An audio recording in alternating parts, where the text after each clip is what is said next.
Hello everyone, my name is Sun Jisheng, coming from China Foreign Affairs University. Welcome to our course on Understanding Contemporary China. Today, we are going to start our series of lectures on building a community with a shared future for humanity. In this second lecture, we'll focus on the second goal of this vision, to foster a community with shared security for humanity, and build a world that is free from fear and enjoys universal security. Despite a long-standing aspiration for peace, man has always been facing security challenges. Traditional security threats and non-traditional security threats have been increasingly intertwined. Geopolitical competition has been intensifying. Regional hotspot issues keep emerging one after another. Security risks in emerging fields have also become increasingly prominent. The development of new technologies such as AI has brought multi-dimensional security challenges.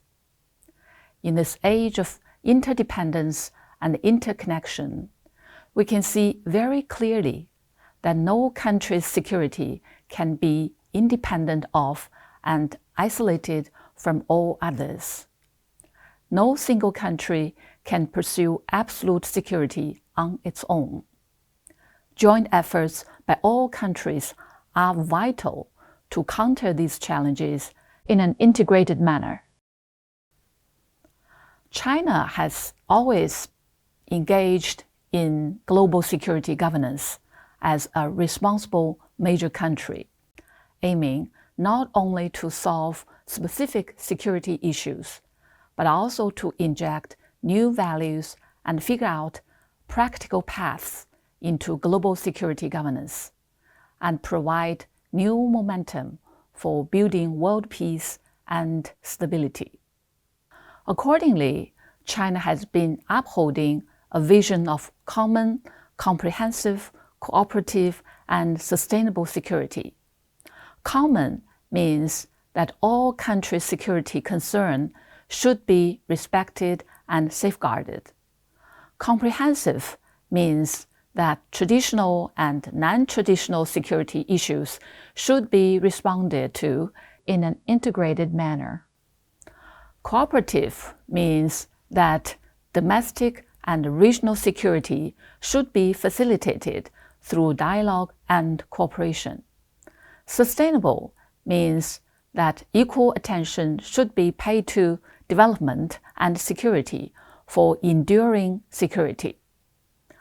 In order to eliminate the root causes of international conflicts, improve global security governance, encourage joint international efforts to bring more stability and certainty to this volatile and changing era, and to promote durable peace and development in the world, China proposed the Global Security Initiative in 2022, calling for the commitment to common, comprehensive, cooperative, and sustainable security vision, respecting the sovereignty and territorial integrity of all countries, abiding by the purposes and principles of the UN Charter, taking the legitimate security concerns of all countries seriously, peacefully resolving differences and disputes between countries through dialogue and consultation,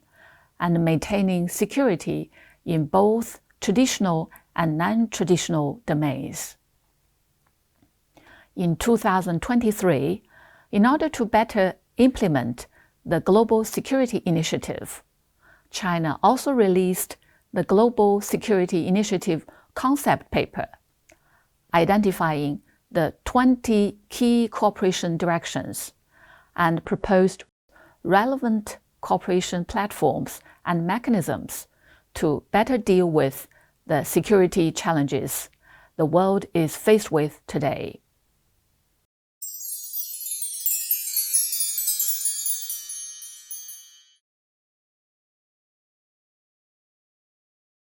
For instance, in the past years, China has made significant efforts and achievements in ensuring food security, both domestically and globally, through policy support, technological innovation, international cooperation, and sustainable practices. Domestically, China has addressed its domestic food security by following the strategy of self-reliance and focusing on domestic production. At the policy level, China has clearly set food security responsibilities, strictly protected the arable land red line, and promoted the construction of high-standard farmland. In terms of science and technology, it has relied on innovations in seed industry such as hybrid rice and the promotion of agricultural technologies to improve per-unit yield and production efficiency. Meanwhile, China has improved the grain reserve and circulation systems, optimized the planting structure, and balanced independent production with appropriate imports. Ultimately, China has achieved steady growth in total grain output and a per capita grain possession exceeding the world average, ensuring absolute security of stable food and basic self-sufficiency in grains for 1.4 billion people, fundamentally consolidating the foundation of food security. Internationally, China is a reliable partner in promoting food security.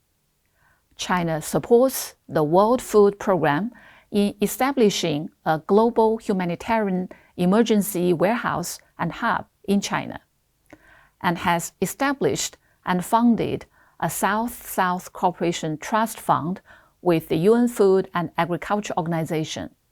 Under the South-South Cooperation Assistance Fund, China has collaborated with Food and Agricultural Organization and World Food Programme to implement over 40 South-South cooperation projects. China has also established agricultural cooperation zones with developing countries, carried out agricultural science and technology exchanges with more than 140 countries and regions, and promoted over 1,000 agricultural technologies to developing countries, driving an average crop yield increase of 30% to 60% in project areas. Since 2022, China has provided over 15,000 tons of emergency humanitarian food aid to developing countries in need and will continue to make new efforts to promote food security.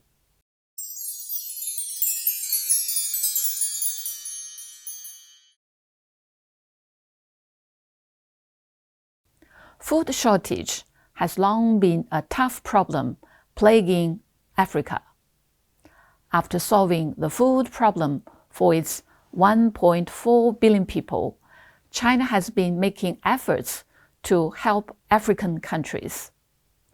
Making Chinese hybrid rice take root in Africa has proved to be a feasible way to solve the food shortage problem in this continent. There is an inspiring story about Chinese hybrid rice in Madagascar.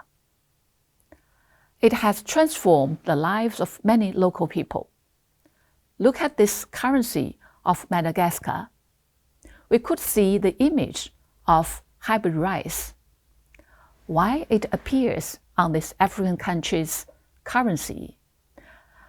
Madagascar's economy is dominated by agriculture, and rice, as a major crop, accounts for more than half of the country's agricultural planting area.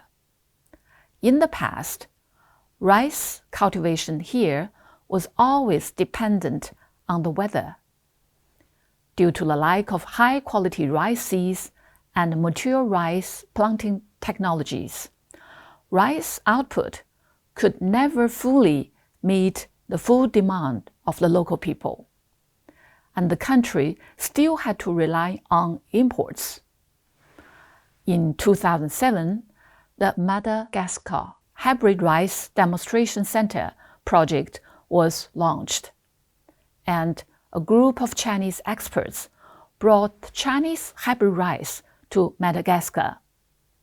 The Chinese experts overcame various difficulties and successfully developed a variety of high-yield hybrid rice seeds suitable for the local soil and climate.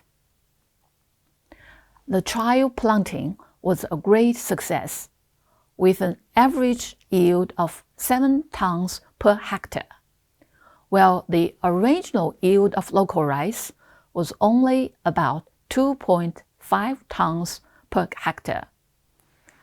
The reliable stability and high yield of Chinese hybrid rice have won over more and more locals in Madagascar. Nowadays, when people in Madagascar talk about the hybrid rice, they call it characterized, which means the best thing in their language. Hu Yuefang, a member of the Chinese expert team, spent over a decade in Madagascar. Under the scorching sun, he taught the locals how to grow hybrid rice. His skin was deeply tanned, and he had become part of the community. Being thousands of kilometers away from home for over 10 years, Hu has a simple belief. Professor Yuan Longping once said that the hybrid rice should be promoted globally so African people could have enough to eat. That's why I teach them village by village, district by district, sharing techniques.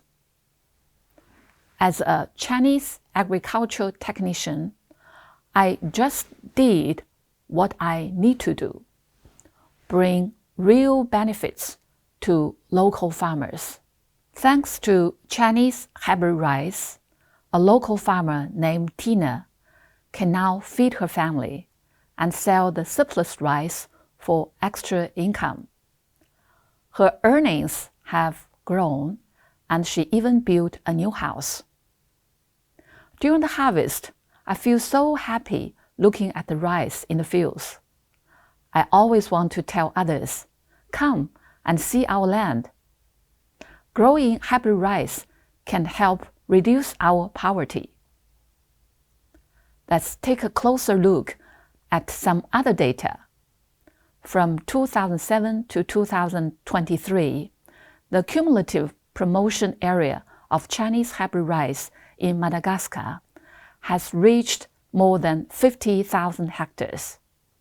Madagascar has become the African country with the largest planting area and the highest yield of hybrid rice. In 2019, the China UN Food and Agriculture Organization Madagascar South-South Cooperation Project was launched, covering the entire industry chain of hybrid rice from breeding to sales. Nowadays, Madagascar has become the first African country to realize the entire industry chain of hybrid rice breeding, seed production, planting, processing, and sales. Chinese hybrid rice has influenced Madagascar greatly, and this is why the largest denominated currency in Madagascar features the image of Chinese hybrid rice. In June 2023, Rectorson Philibert, former Secretary General of Madagascar's Ministry of Agriculture, traveled thousands of kilometers to Tangren Wanshouyuan in Changsha, Hunan Province, to present a heartfelt gift: hybrid rice grown in Africa, at the tomb of Yuan Longping, the father of hybrid rice. In December 2019, at the first Forum on China-Africa Cooperation in Agriculture, held in Sanya, Hainan Province, Yuan Longping expressed his wish for hybrid rice to be developed across African countries to address the continent's food security issues. Today, his wish is gradually coming true across Africa. Not only in Madagascar, China has also promoted hybrid rice to other African countries and regions in need, such as Burundi, Burkina Faso, Mozambique, etc., helping them achieve food security and poverty reduction.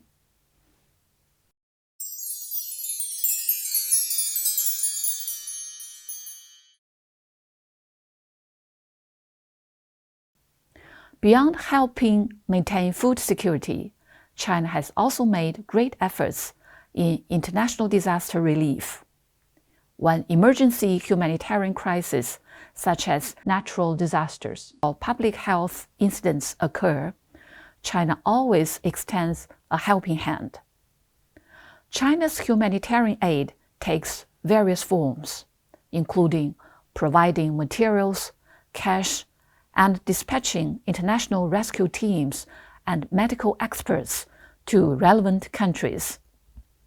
It helps disaster-stricken countries solve food security through food aid, assists to build more resilient medical and health system through medical aid, and carries out mine clearance assistance to countries plagued by landmines and unexploded ordnance, reduces civilian casualties, and promotes local economic and social development.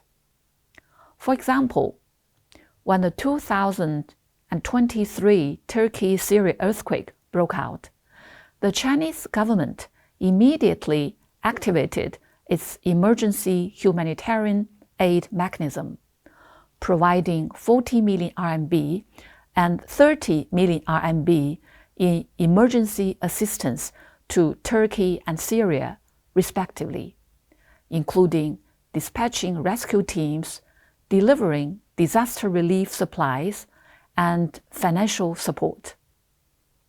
At the request of the Turkish government, the Chinese government dispatched an 82-member Chinese rescue team to Turkey, carrying 21 tons of rescue supplies and equipment, as well as 4 search and rescue dogs.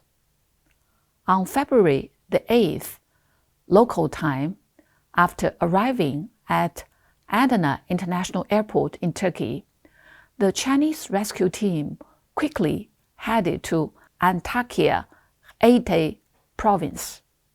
On February the 9th, the Chinese rescue team, in cooperation with local Turkish rescue forces, successfully rescued a trapped female in her 20s from a collapsed 7-story building.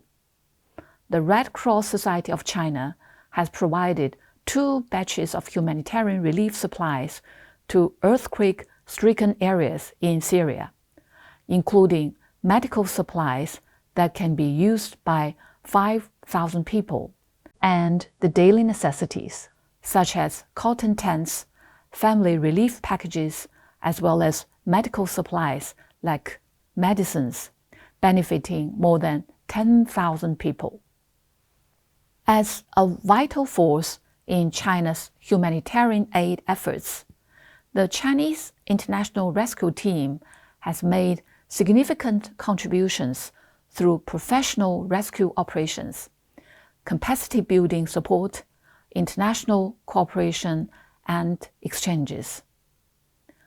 In disasters such as the 2004 Indian Ocean tsunami, the 2008 Myanmar cyclone, the 2010 Haiti earthquake, the 2013 Typhoon Haiyan in the Philippines, and the 2023 Turkey-Syria earthquake, The Chinese rescue team deployed professional equipment such as search and rescue dogs and life detectors to search for survivors in debris, rescuing hundreds of trapped individuals. For example, during the Turkey earthquake rescue, the team used acoustic detection and demolition operations to extract survivors from collapsed buildings, demonstrating Chinese speed and professional capabilities. From all the above, we can see that to build a world where all are safe and secure is not just a collective aspiration, but an imperative for safeguarding the common good of humanity. Anchored in the Global Security Initiative, China has made significant efforts in this regard. Domestically, it fortifies the bedrock of security, while internationally, it champions inclusive multilateralism and constructive dialogue as cornerstones for conflict prevention, abandoning the zero-sum logic of the past and fostering shared responsibilities and mutual understanding. As we navigate an increasingly interconnected world, the realization of universal security demands a concerted effort from the entire international community. Transcending geopolitical divides, cultural disparities, and ideological differences, nations must unite in a spirit of solidarity. By leveraging collective wisdom and resources, we can construct a resilient global security architecture that addresses root causes, mitigates emerging threats, and paves the way for a future where peace and prosperity are the norm for all. The Global Security Initiative addresses the pressing question of what kind of security concept does humanity need, and how can universal security be achieved from a security perspective, providing a solid foundation for building a community with a shared future for humanity.